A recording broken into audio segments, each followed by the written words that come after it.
ಇನ್ನು high voltage ಕಣದಲ್ಲಿ ಒಂದು ಅಂತ ಅನಿಸ್ಕೊಂಡಿದ್ದ ಮಂಡ್ಯದಲ್ಲೂ ಕೂಡ ಲೋಕಸಭಾ ಚುನಾವಣೆ ಅನ್ನುವಂಥದ್ದು ಬಹಳ ಸುಸೂತ್ರವಾಗಿ ನಡೆದಿದೆ. ಬಟ್ ಎಲೆಕ್ಷನ್ ಆದಮೇಲೆ ದಳಪತಿಗಳು ಮತ್ತು ಸುಮಲತಾ ಅವರ ನಡುವಿನ ಹಳೇ ದ್ವೇಷ ಈಗ ಶೀತಲ ಸಮರಕ್ಕೆ ಕಾರಣವಾಗ್ತದೆ. ಇದಕ್ಕೆ ಸಂಬಂಧಪಟ್ಟಂತೆ ಒಂದು ರಿಪೋರ್ಟ್ ಇದೆ, ನೋಡ್ತಾ ಹೋಗೋಣ. ಮತದಾನ ಮುಗಿದರೂ ಮುಗಿಯದ ಮಂಡ್ಯ ಮುನಿಸು. ಕುಮಾರಸ್ವಾಮಿ ಸುಮಲತಾ ನಡುವೆ ಶೀತಲ ಸಮರ. ಪ್ರಚಾರಕ್ಕೆ ಕರೆಯದೆ ಸುಮಲತಾ ಕಡೆಗಣಿಸಿದ್ರ ಎಚ್ಡಿಕೆ. ಮೈತ್ರಿ ಅಭ್ಯರ್ಥಿ ಎಚ್ಡಿಕೆ ವಿರುದ್ಧ ಸುಮಲತಾ ಬೇಸರ. ಹೈವೋಲ್ಟೇಜ್ ಕ್ಷೇತ್ರವಾಗಿ ಮಾರ್ಪಟ್ಟಿದ್ದ ಮಂಡ್ಯ ಲೋಕಸಭಾ ಅಖಾಡದ ಚುನಾವಣೆಯ ಮತದಾನ ಸುಸೂತ್ರವಾಗಿ ಮುಕ್ತಾಯವಾಗಿದೆ. ಅದರ ನಡುವೆ ಮೇಲ್ನೋಟಕ್ಕೆ ಮರೆಯಾಗಿದ್ದ ಸುಮಲತಾ ಹಾಗೂ ದಳಪತಿಗಳ ನಡುವಿನ ಹಳೆ ದ್ವೇಷ ಇದೀಗ ಶೀತಲ ಸಮರವಾಗಿ ಮಾರ್ಪಟ್ಟಿದೆ. ಮಂಡ್ಯ ಬಿಜೆಪಿ ಟಿಕೆಟ್ ಬಯಸಿದ್ದ ಸುಮಲತಾ ಮನವೊಲಿಸಿದ್ದ ಹೈಕಮಾಂಡ್ ಜೆಡಿಎಸ್ಗೆ ಮೈತ್ರಿ ಟಿಕೆಟ್ ಕೊಟ್ಟಿತ್ತು. ಈ ಬೆನ್ನಲ್ಲೇ ಮುನಿಸನ ಮರೆತು ಸುಮಲತಾ ಮನೆಗೆ ಹೋಗಿದ್ದ ಮಾಜಿ ಸಿಎಂ ಎಚ್ಡಿಕೆ ಮಂಡ್ಯದಲ್ಲಿ ಜೆಡಿಎಸ್ ಬಿಜೆಪಿ ಮೈತ್ರಿ ಪರ ನಿಲ್ಲುವಂತೆ ಮನವಿ ಮಾಡಿದ್ರು. ತಮಗೂ ಸಪೋರ್ಟ್ ಮಾಡುವಂತೆ ವಿನಂತಿಸಿಕೊಂಡಿದ್ರು. ಆದರೆ ಸುಮಲತಾ ಬಿಜೆಪಿ ಸೇರಿದ್ರು. ಮೈತ್ರಿ ಅಭ್ಯರ್ಥಿ ಎಚ್ಡಿಕೆ ಪರ ನಿಲ್ಲಿಲ್ಲ, ಪ್ರಚಾರಕ್ಕೂ ಬರಲಿಲ್ಲ. ಅತ್ತ ಸುಮಲತಾ ಕುಟುಂಬದ ಅತ್ಯಾಪ್ತ ನಟ ದರ್ಶನ್ ಕಾಂಗ್ರೆಸ್ ಅಭ್ಯರ್ಥಿ ಪರ ನಿಂತಿದ್ರು. ಈ ಕುರಿತು ಹಾಸನದಲ್ಲಿ ಸ್ಫೋಟಕ ಹೇಳಿಕೆ ಕೊಟ್ಟಿದ್ದ ಜೆಡಿಎಸ್ ವರಿಷ್ಠರಾದ ಎಚ್ ಡಿ ದೇವೇಗೌಡರು ಸುಮಲತಾ ಕುಮಾರಸ್ವಾಮಿಗೆ ಸಹಾಯ ಮಾಡ್ತಿಲ್ಲ ಅಂದ್ರು. ಆದ್ರೂ ಎಲೆಕ್ಷನ್ ನಲ್ಲಿ ಕುಮಾರಸ್ವಾಮಿಗೆ ತೊಂದರೆ ಆಗಲ್ಲ ಅಂತ ಹೇಳಿದ್ರು. ಇದೊಂದು ಮಾತು ಮತ್ತೆ ಎಚ್ಡಿಕೆ ಸುಮಲತಾ ನಡುವೆ ಹಳೆ ಸೇಡು ಮುಂದುವರಿಸ್ತಿದೆಯಾ ಎಂಬ ಪ್ರಶ್ನೆಯನ್ನ ಹುಟ್ಟು ಹಾಕಿದೆ. ನಾಟ್ ಆಲ್, ಕೆಲವು ವ್ಯಕ್ತಿಗಳು ಭಾರತೀಯ ಜನತಾ ಪಾರ್ಟಿ ಅವರು ಕೋಆಪರೇಟ್ ಮಾಡ್ತಾ ಇಲ್ಲ.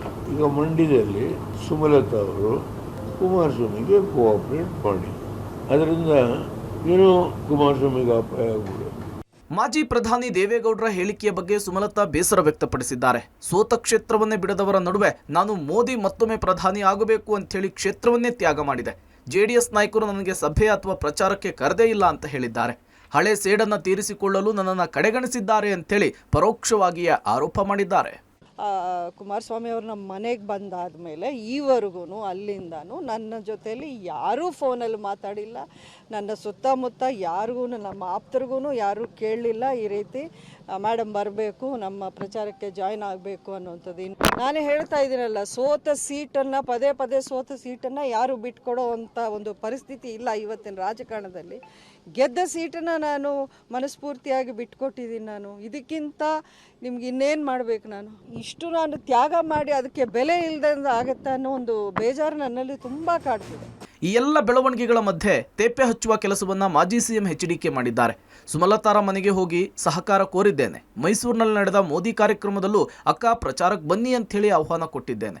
ಅಲ್ಲದೆ ಬಿಜೆಪಿ ಸೇರಿದ ಮೇಲೆ ನನಗೆ ಅವರು ಬೆಂಬಲ ಕೊಟ್ಟ ಹಾಗೆ, ಅದರ ಬಗ್ಗೆ ಗೊಂದಲ ಮೂಡಿಸೋದು ಬೇಡ ಅಂತ ಹೇಳಿದ್ದಾರೆ. ನರೇಂದ್ರ ಮೋದಿ ಅವರ ಕಾರ್ಯಕ್ರಮದಲ್ಲಿ ಮೈಸೂರಿನಲ್ಲಿ ಒಂದೇ ವೇದಿಕೆ ಮೇಲೆ ಇದ್ದು, ಅಲ್ಲೂ ಸಹ ಒಂದು 2 ದಿನ ಪ್ರಚಾರಕ್ಕಾದರೆ ಸಾಧ್ಯ ಆದರೆ ಬನ್ನಿ ಯಾಕಂತ ಕರೆದಿದ್ದೇನೆ. ಅದು ಹೊರತುಪಡಿಸಿ ಇಲ್ಲಿ ನಾನು ಅವರು ವಿರೋಧ ಮಾಡಿ, ಈಗ ನನಗೆ ಬಂದು ಮತ ಯಾಕೆ ಹಾಕಿದ್ದಾರೆ? ಅವ್ರ ಮತ ನನಗೆ ಕೊಟ್ಟಿರ್ತಾರೆ. ಅವ್ರು ಬಂದು ಅಲ್ಲಿ ಊರಿನಿಂದ ಬೆಂಗಳೂರಿಂದ ಬಂದಿಲ್ಲಿ ಮತ ದೊಡ್ಡ ಕೆರೆಯಲ್ಲಿ ಮತ ಹಾಕಿಲ್ಲವಾ? ಅದರಿಂದ ಇಲ್ಲಿ ಗೊಂದಲಗಳಿಗೆ ಯಾರು ದೊಡ್ಡ ಮಟ್ಟದಲ್ಲಿ ಪ್ರಚಾರ ಕೊಡಬೇಕಾಗಿಲ್ಲ. ಅವರನ್ನೂ ಒಳಗೊಂಡಂತೆ ಅಂಬರೀಷ್ ಅಣ್ಣನ ಅಭಿಮಾನಿಗಳೂ ಒಳಗೊಂಡಂತೆ ಎಲ್ಲರೂ ನನಗೆ ಕೆಲಸ ಮಾಡಿದ್ದಾರೆ. ಇದರಲ್ಲಿ ಯಾರು ಯಾರ ಬಗ್ಗೆನೂ ಸಣ್ಣತನದಲ್ಲಿ ಮಾತಾಡೋದು ಬೇಡ.